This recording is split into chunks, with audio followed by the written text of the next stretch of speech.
Witch of the Red Moon, a tale of dark sorcery. In the heart of ancient Ku, where a mighty river curved like a sinuous serpent beneath golden cliffs, lay the village of Nyumbani. This land, bathed in eternal summer, flourished with harvests even when neighboring settlements starved. For centuries, the villagers thrived, living longer lives and reaping abundant blessings thanks to a pact made long ago. Their ancestors had bargained with a mysterious force, a spirit whose dark favor kept the fields fertile. Yet every boon exacts a price. Every 50 years, when the moon turned the color of fresh blood, the village was bound by an unyielding tradition. The most gifted child must venture into the forbidden forest. There, for a year and a day, the chosen one would serve the spirit, emerging forever changed. Their eyes would glimmer with forbidden wisdom, their hands capable of small miracles, and they would later lead Nyumbani as healers and protectors. For generations, this sacrifice had maintained the balance until the night Jalila was chosen. The chosen child. Jalila was never like the other children. Born during a solar eclipse with a crescent moon-shaped birthmark behind her left ear, she exuded a quiet, uncanny magnetism. While her peers ran and laughed in the light, Jalila was drawn to the interplay of shadow and sun. In her presence, plants burst into vibrant life, and even the wild animals approached without fear. It was as if the darkness whispered secrets to her. When the village elders gathered beneath the ancient council tree and cast the sacred stones to choose the next sacrifice, something unprecedented occurred. 7 stones revealed the symbol of us. In that moment, Chief Mosi's grave voice declared, "The spirit has selected with unusual clarity. Jalila will journey into the forest when the red moon rises." Her mother, Kamaria, trembled with dread. "My daughter is only 8, she cried. "The chosen were always older, more tempered by life's trials." But Nakia, the ancient seer, assured her the spirit's will is absolute. "I sensed in Jalila a destiny extraordinary and potent. She will return with gifts beyond imagining." Yet Nakia's secret vision haunted her, a glimpse of Jalila standing at a crossroad, confronted by a figure of terrifying beauty whose outstretched hand portended both wonder and horror. As the red moon rises, preparations for the journey began immediately. Jalila was bathed in water steeped with sacred herbs, clothed in a robe woven from fibers untouched by mortal hands, and adorned with amulets carved from the tusks of elephants that had passed naturally.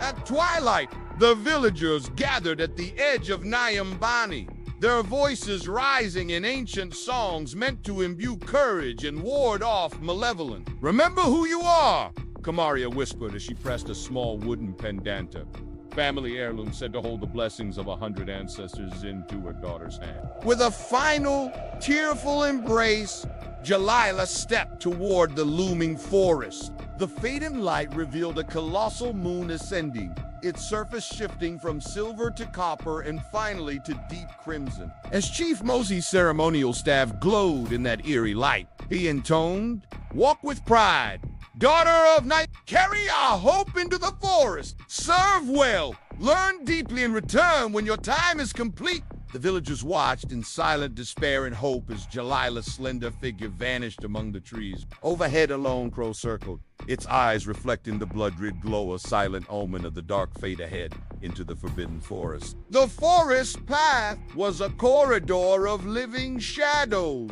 Ancient trees arched overhead, their intertwined branches blotting out most of the crimson light. Bioluminescent fungi cast a ghostly blue-green glow along the winding trail. Every step took Jalila deeper into a realm where nature itself seemed enchanted and foreboding. Massive roots, like the serpentine backs of slumbering beasts, broke through the soil, and strange, night-blooming flowers exhaled scents, both sweet and sinister. After what felt like an eternity, the path opened into a circular clearing. At its center stood a hut that defied nature. Its walls were composed of twisting, living vines that pulsed as though breathing, and its roof was thatched with iridescent feathers that shifted colors in the moonlight. Warm light spilled from within. Before Jalila could hesitate, the door swung open. A tall, regal figure emerged, a woman with skin dark and lustrous as polished ebony, whose hair floated about like a midnight cloud. Her eyes, mirroring the ominous red moon, held an unnerving familiarity with the night. "I have been waiting for you, little one," she said in a voice as ancient as the wind over barren peaks. "I am Zahara, keeper of seasons, guardian of a threshold. Many called me the Witch of the Red Moon." In a formal bow taught by the elders, Jalila replied, "I am Jalila of Nyumbani, sent to serve as the pact requires." Zahara's laughter rang like distant chimes. "Yes, the pact, our eternal bond. Come inside, child. The night grows cold, and we have much to discuss. The secrets within the hut." Inside, the hut defied its modest exterior. Shelves lined with mysterious jars, bundles of potent herbs hanging from the ceiling, and a large cauldron radiating a soft silver glow filled the expanse of space. Zahara gestured for Jalila to sit near the cauldron. "Your people believe you have come to serve a benevolent spirit who blesses the land. But the truth is far more complex." Jalila's heart pounded. "Then why am I here?" she asked timidly. "Because you are different," Zahara replied, her gaze piercing, as though reading the secrets of her soul. "A potent magic slumbers within you, a power that, if left untaught, could destroy all you hold dear." Zahara revealed that there was no kindly spirit granting eternal summer. Instead, she, a woman of formidable power, had bound her own life to the soil of Nyumbani long ago. In exchange for the villagers' salvation, each generation must surrender one gifted child to learn the deep, dangerous magics that sustain the pact and the... Jalila asked. "They are taught to control their gifts to protect the balance. But I chose you now because something dark stirs. Something that threatens the delicate order I have maintained for centuries. I needed to begin your training before others sensed your rising power." Awakening in ominous whispers. Over the following days, under Zahara's relentless tutelage, Jalila discovered her true nature. She learned to bend shadows like clay, coax life from dormant plants, and even sense the hidden emotions of creatures. "Your gifts are extraordinary," Zahara praised one evening, as a reluctant flower bloomed at Jalila's command. Yet beneath her mentor's praise lay growing concern. Zahara's once calm demeanor darkened as she pored over ancient texts whose shifting scripts hinted at an approaching calamity. One stormy night, while lightning split the sky and thunder roared like ancient wrath, Jalila crept from her resting alcove. In the flickering lamplight, she witnessed Zahara in fierce dispute with a mysterious visitor.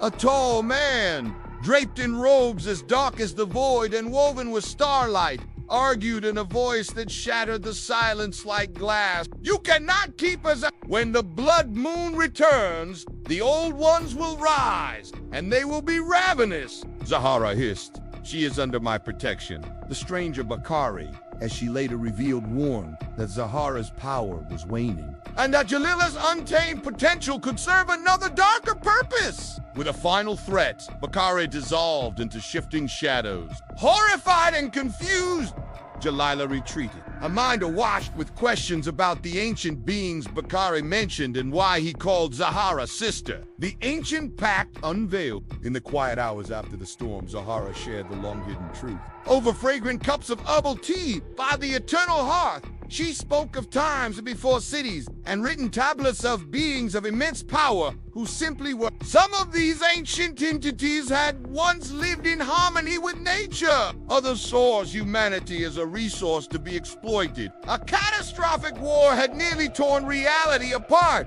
until those who favored humanity constructed a prison dimension to hold the most dangerous among them. The barriers, however, were weakest when the red moon rose, thinning every 50 years. Bakari and I were born of Union Ma, human mother and a being from beyond. I chose to protect humanity. He, the old ones, now As the red moon converges with rare celestial alignments, the prison's walls will falter. I believe your unique power may be the key to reinforcing them permanently, but Bakari and his followers aim to use you to shatter the prison entirely. Zahara's voice quavered with both sorrow and determination. The burden of choice. As time marched on, Jalila's training intensified. She learned to navigate between worlds, build mental fortresses against corrupting influences, and weave protective spells. Yet the land itself began to tremble under ominous signs. Animals fled in terror from the deep forest.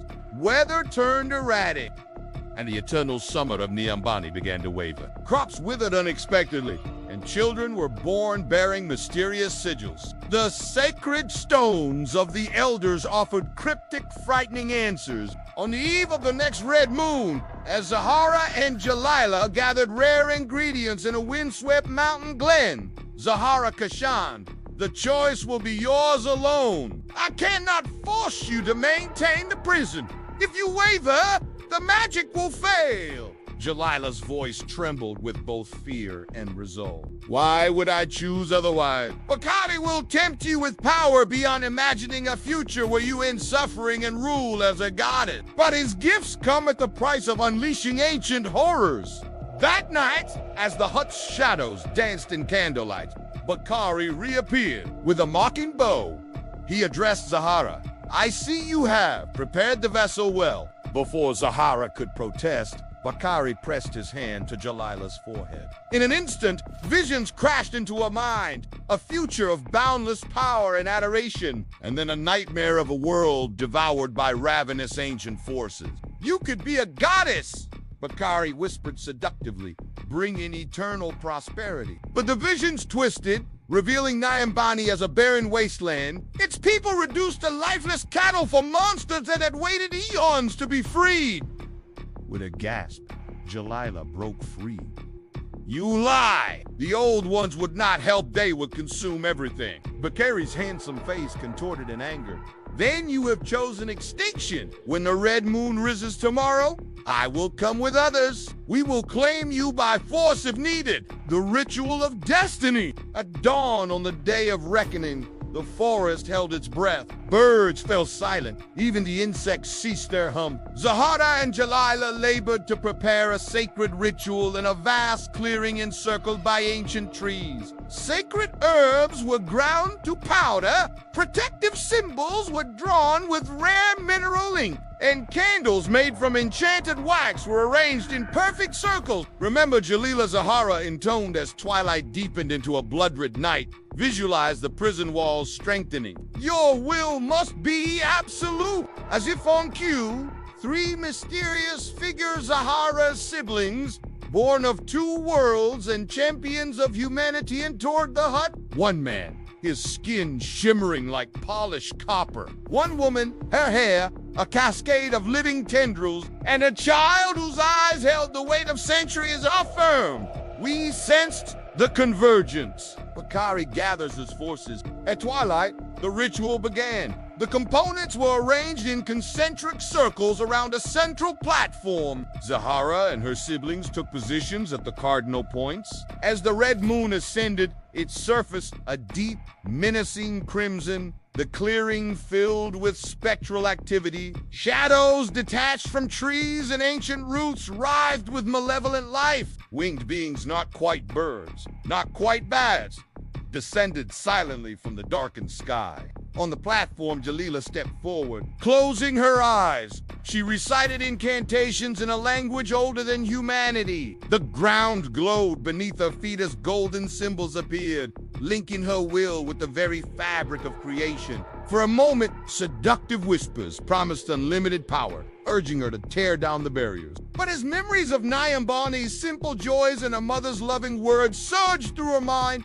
she stilled herself. With a final, resolute cry, she completed the incantation. A pillar of golden light burst upward, merging with the red moon. Slowly, the blood-red hue faded, returning the moon to its natural silver glow. Bakari's rage exploded as he realized his dark designs were thwarted.